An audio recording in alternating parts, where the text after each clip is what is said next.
Hello and welcome to the Drive Formula podcast, where we take a deep dive into our book, Driving Engagement. Today is our deep dive into Chapter 10, which is one of our favorite chapters, I would have to say. Great chapter. A lot to talk about here, a lot to learn here. So if you haven't already, please get a copy of Driving Engagement. Leave a review wherever you buy your books online. If you prefer to just listen and not read, buy it for a friend. Buy it for your boss. Buy it for a leader that you know could use it. And also, even if you're listening, it's a great way to be able to go back and take notes and highlight parts that you want to think about or talk about. So Driving Engagement available wherever books are sold online. Also, if you would subscribe, share, leave a comment, we would really appreciate it. So today we're going to take our deep dive into Chapter 10, Drive Modes. So what is a drive mode? What are we talking about here? So if you're in a car, you have to help it to adjust to situations. Like during the winter, you have snow mode that you can go into. Some of us like race mode. Honestly, it's kind of fun to put a car in race mode because it accelerates the performance of it. On some cars it actually lowers the car so it handles better. But honestly, you can't be into race mode as much. Then you have economic mode. I mean, gas prices go up. You want to stay off the gas and you want to get the best gas mileage that you can. You just want the car to run at its efficient level and go from there. Then you have maintenance mode. Cars need maintenance. And the people that overdo it, we had a customer once that came in and their car only had 65,000 miles. Their oil change was 26,000 miles overdue. So that means they went about 30,000 miles. Their check engine lights coming on, flashing. They drained the oil. It only had 3/4 of a quart. It's supposed to have 4 in it. And the customer comes back to me. First time I've ever had this customer. She comes back and she's like, well, what did you do with the oil? I'm like, well, you got to change your oil. You what? As that's maintenance. The car's going to tell you if you're not maintaining it, but 30,000 miles, 3,000 to 5,000 miles is the normal. So 10 times the amount. And you have to maintain it. You expect production out of it and reliability and drivability and getting you from point A to point B. You need to maintain your car. So that's what we're talking about is the sport mode, economy mode, and maintenance mode of your business and your employees. So what would race mode or sport mode be in terms of business? So you have a project that needs to be done. Well, guess what? You get it organized. You say, okay, this is our time frame. This is when we need to have it done. You say, we're shifted into sports mode. You don't want them to be in sports mode all the time because that's employee burnout. That's going to just not do well for your whole team. But it's okay because that gives a sense of urgency. You get into race mode. You're like, hey, we've got everything in place. Now let's hurry and just get this done. Here's the due date. Here's where the roles and responsibilities are. It's all organized. Let's get it done. Then after, you know what? They need to go into maintenance mode for a minute. They got the project done, and it's time to maintain the team and say good job and make sure everybody's good. Give them a little bit of time off, whatever you feel you need. But race mode should never be in more than a team can handle. Yeah, I think no matter what your industry is, a lot of companies stay in race mode far too long.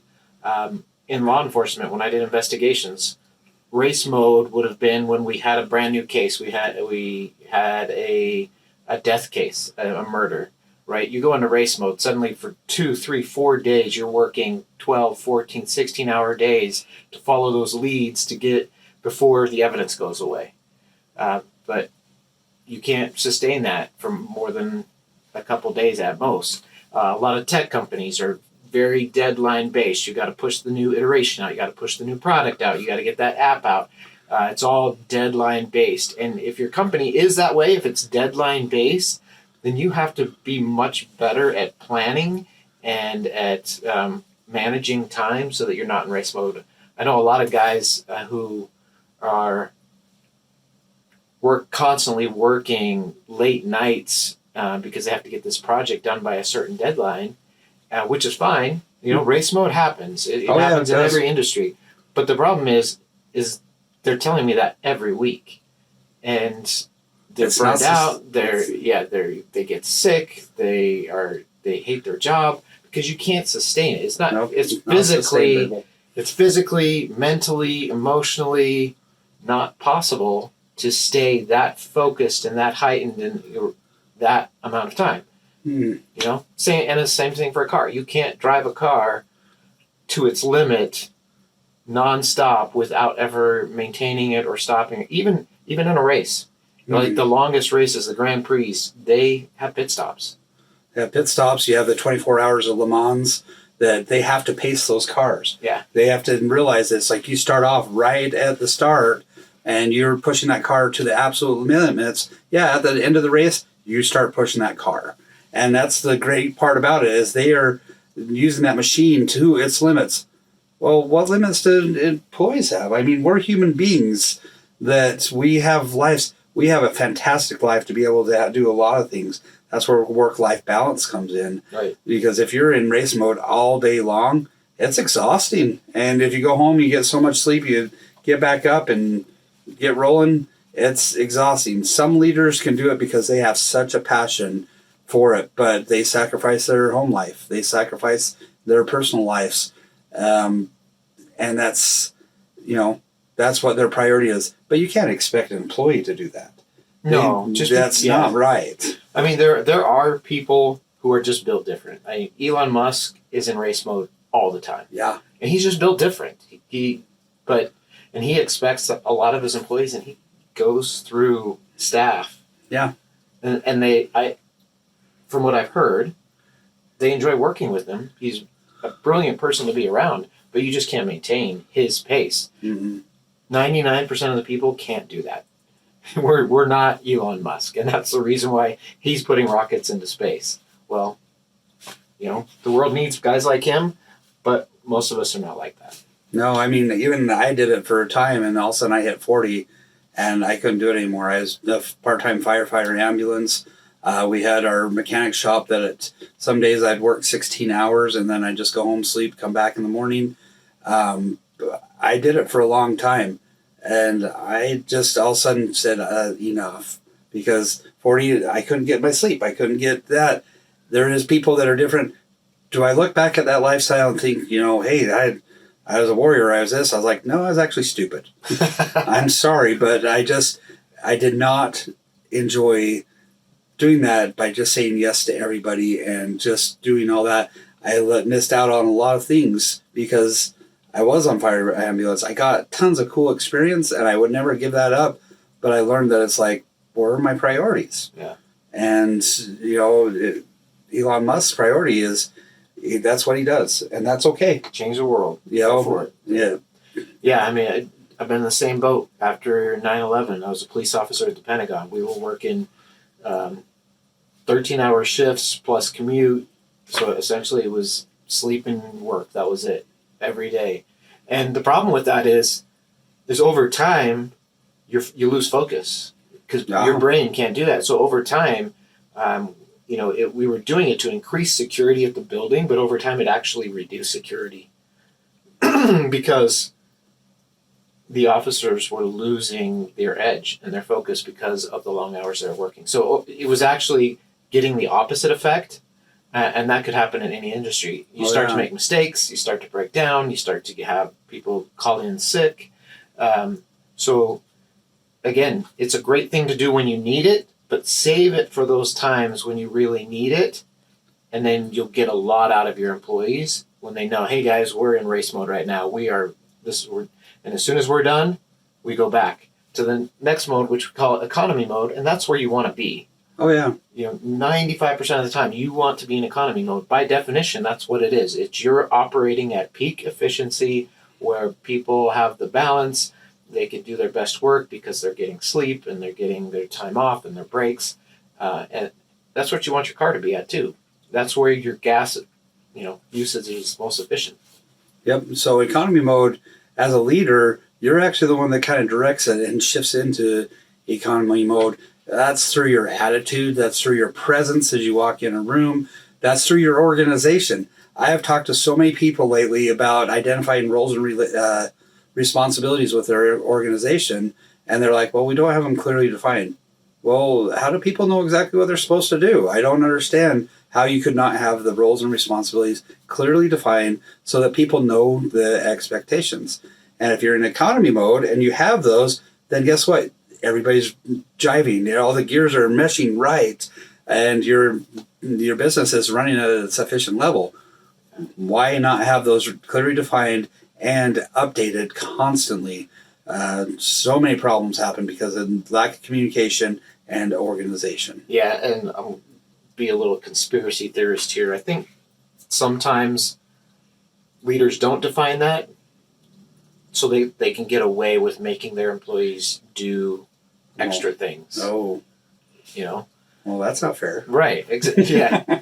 If you don't have a clearly defined contract of what you're supposed to do, then they say, "Oh, well, you work for me, so I can just task you to do anything." Yeah.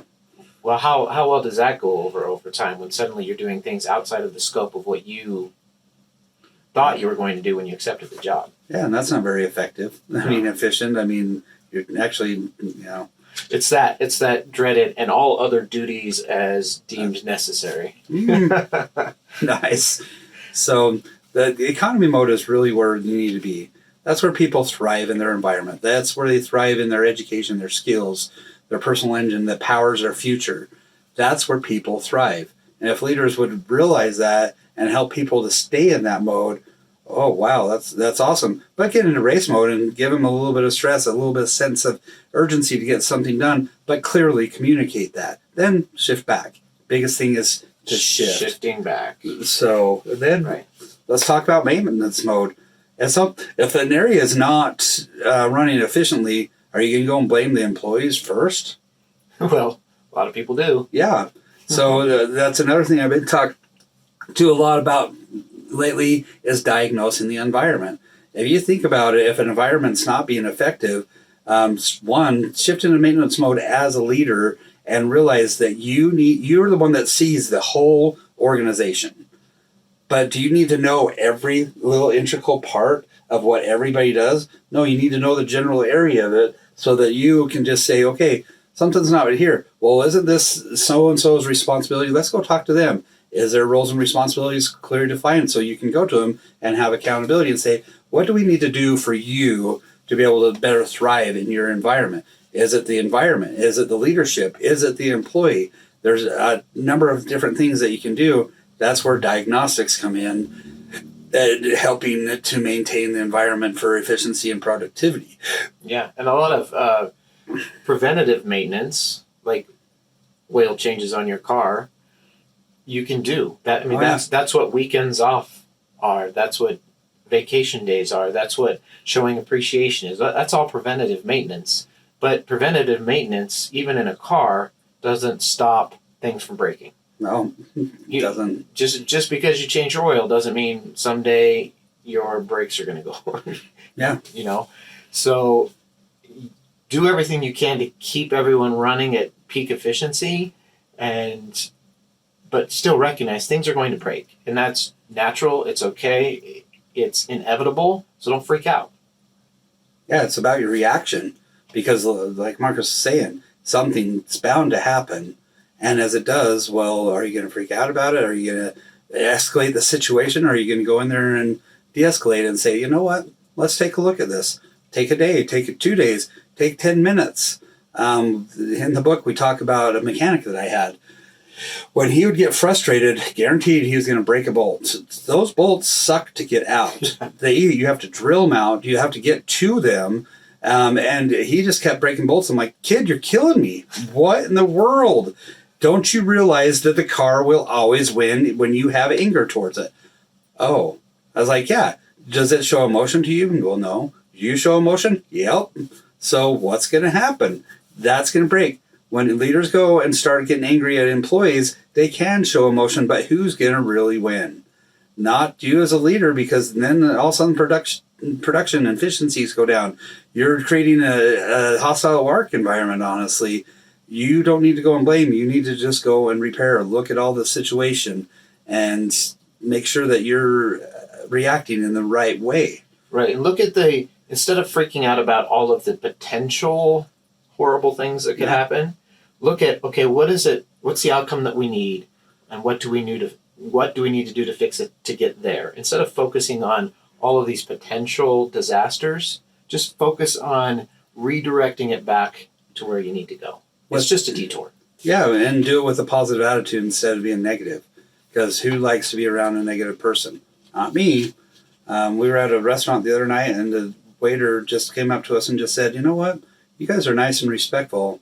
And we didn't do anything to spur it on. I'm just like, what kind of customers have you had tonight? If you consider this, we consider this normal. Yeah, I mean, we're always polite. I mean, they're serving you, but why should you have anger towards your waiter? And for him to say that, I was just like, you poor guy. I mean, what in the world have you gone through tonight? That we're just respectful. We talk, we say thank you, we're polite, but we didn't go out of our way to say, oh man, you've been outstanding or anything to that effect. We didn't do anything like that. And he just out of the blue just said thank you. And I'm like, awesome. We need that more. And as leaders, you're the one that directs that, honestly, in an environment. So the one quality that really helps a leader shift into the right mode at the right time is humility. Oh, absolutely.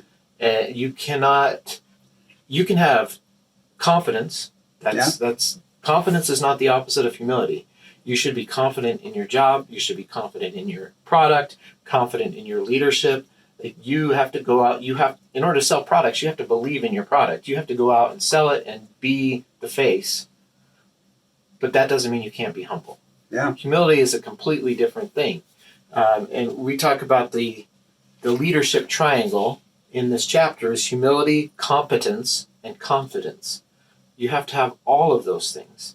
You have to be competent at your job, confident in what you do, and then humble enough to know when you need help, or humble enough to recognize that you need your employees to make your vision a reality. Well, the employees are actually the ones that move the organization forward. As a leader, could you honestly go and move? If let's look at it this way: if you're in a car and you need to get to the next city or to your next destination, could you get out and push your car? No, absolutely not. You need all that mechanical device to run efficiently to transport you from one location to another. Do you think you could honestly run your whole business by yourself? No, you need all those moving parts of those employees to all work together to transport the business to one location to another. So you should never micromanage. That's just, you're pushing your car. That's way too much work. Let your employees do the work. Yeah, even if you know your business inside out and you started it in your garage building that widget, so you know exactly what to do and how to do it, at some point you had to scale, or you grew to a point where you needed other people's help. Yeah. And you started hiring people or contracting out because you needed their help to be successful and to grow. Don't forget that when you get to the point where you are successful, that you got there because of their help. Yeah, you may have had the idea, you had that passion. You do need recognition for building that organization, guaranteed. But after a point, you need to just trust. And that's in economy mode as well. If you create the right environment for them to thrive and you have it, secure, and you trust your employees, you're a humble person that you look at situations and you listen, because you, once again, can't be everywhere at once. And why would you honestly want to do that? Do you want to be married to your business? No. Trust the employees. Yeah, and maybe this is dating myself if you've never driven a stick shift. Yeah. I know a lot of people, you can't find them very often anymore. In fact, I was buying a new car in California and I wanted a manual and they didn't have one in the entire state. But anyway, when you are shifting, if you shift into neutral and hit the gas while you're still in neutral, your engine revs, but you're not going anywhere. Yeah. Your other option is if your clutch isn't in and you try to shift, you're going to grind that clutch. The manual transmissions can be super efficient, but you have to listen to the engine, look at your RPMs, know when it's time to shift, and then do everything correctly. And if you do, it's smooth. Nice and smooth. All those little things have to happen in order for you to shift up or shift down. And that's like shifting between modes. If you miss a step, you can grind those gears, or you can just spin the RPMs without going anywhere. Yep. So as a leader, be aware. That's the number one thing. There's a leadership style called transitional or situational style leadership. That's the best type to be because you know what type of leadership is needed at the right time. Maintenance mode is about servant type leadership. That is a huge need right now. I was talking to an HR director yesterday, and we're doing a conference in October on mental stability within the workplace. And she said that we have that on a weekly basis, that we're dealing with people with mental issues, mental stability issues. And that's, as a leader, why wouldn't you want to build the environment to really help those people to thrive, help them to see that they are good and they're valued. But you have to switch. Sometimes you have to go into race mode and say, you know what, we really just need this done. Build their confidence in their abilities to be able to do that. Then let them shift back out, be a servant and maintain, and then let them go back into economy mode and get a little bit comfortable. Yeah. If you're constantly saying we need to be in race mode, they're going to get to the point where they don't believe you. Oh, no. And they're going to say, we know it's actually just because you're disorganized, you don't know what you're doing. And you lose the confidence of your people because you're constantly acting, you're in this state of emergency. Yeah. And nobody wants to be led by someone who's constantly in an emergency. No, that's escalating a situation way beyond. Yeah. You've got to be planning ahead. You have to have realistic deadlines. You have to know your business and your people so that you can know where economy mode needs to be. Yep, absolutely. Yeah. The race mode is the quickest way to get things done, but also the quickest way to burn people out. After Le Mans, that car gets a complete overhaul. If not, it's done. Yeah, they usually switch every year, so every couple years maybe, but yeah. So there's so much to people. Look at every situation and realize that you need to transition from one to another on the situation at hand. But you as a leader, you need to be very aware of that so that you can create the right environment for your employees to thrive and they can have that mental stability. You'll be able to retain employees, you'll be able to help them to engage, and you'll create a work environment that people are excited to go to. Mm-hmm. Yeah, absolutely. And do all of that with humility, and you are on the right track. Absolutely. All right. Well, if you have any comments or questions, leave them in the comments below. We'd love to address them the next time we sit down for a deep dive. Our next episode will be the reading of chapter 11, so look forward to that. That's I think that's our last chapter, actually. So we'll be through the entire book at that point. So exciting. Go back and listen to start at chapter 1 if you haven't had that opportunity already. Again, the book is Driving Engagement by Eric Lichty and Marcus Williams. We hope that you get a chance to purchase it for you and your friends. Thank you so much for watching. Thank you.